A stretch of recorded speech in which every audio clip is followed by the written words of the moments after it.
Okay, we're going to try a brief overview of Excel pivot tables. There'll be a few examples at the tail end of this that we can actually play with later. I'll try and post them to Confluence as well.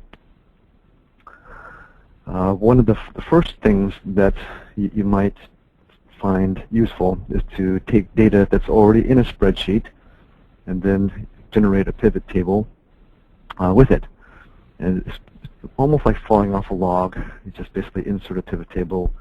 It grabs what data you have on your screen, and then basically gives you a chance to create a pivot table and work with it. A more common way to go about this is to have some data in a database. You need an ODBC connector, access to MS Query, and then you can drive into a pivot table. And this is how SSG BizIntel works in some regards. You need access to data in the SQL database, and you can get access in a pivot table, and then use that pivot table for analysis. In general, a pivot table has this nature of crosstabs.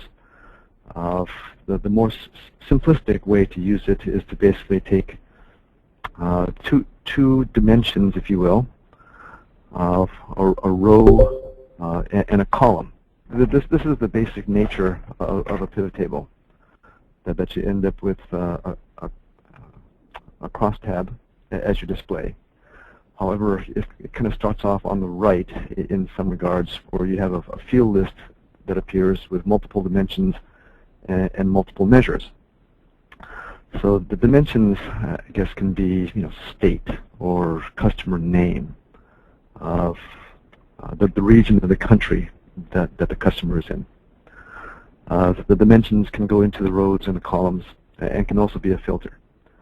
The measures goes into that values bucket in the lower right-hand corner. So that's kind of the distinction. So that the dimensions can go into the rows and columns, the filters, the measures go into the values.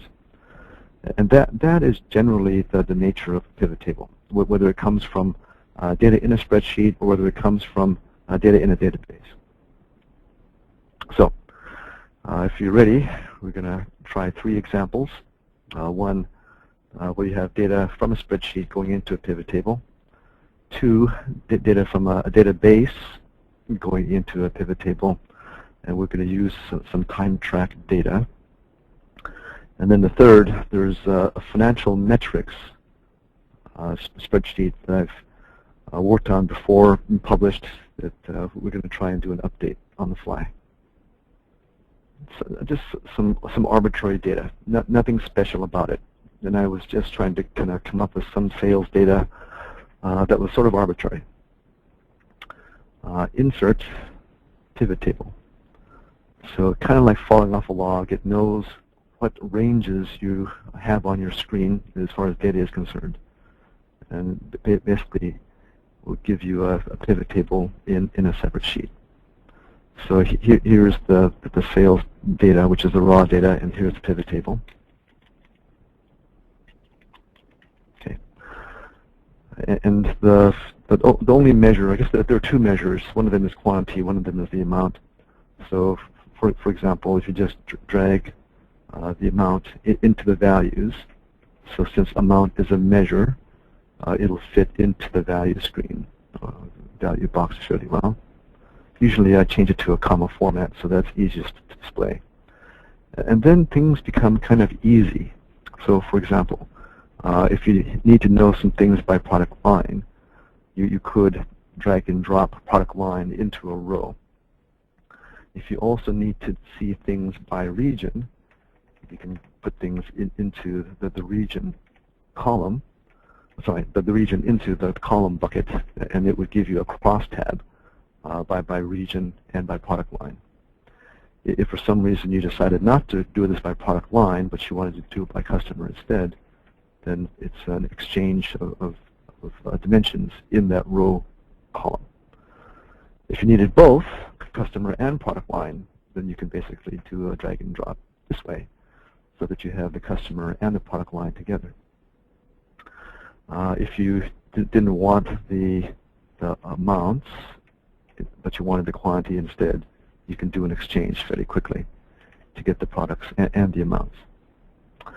Also, finally, I guess my last bit of demonstration here, if you need to see the quantities and the amounts by product line, you could do it that way.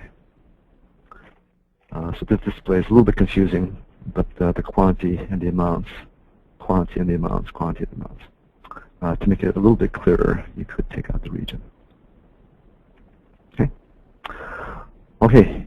Well, I guess one last bit of something. I guess we could do this with a customer. So if you want to see the quantity and the amounts for a particular customer, you can put customer in the filter, and then pick one of these customers, and see the breakdown by product line, quantity and amount. Okay, any questions so far?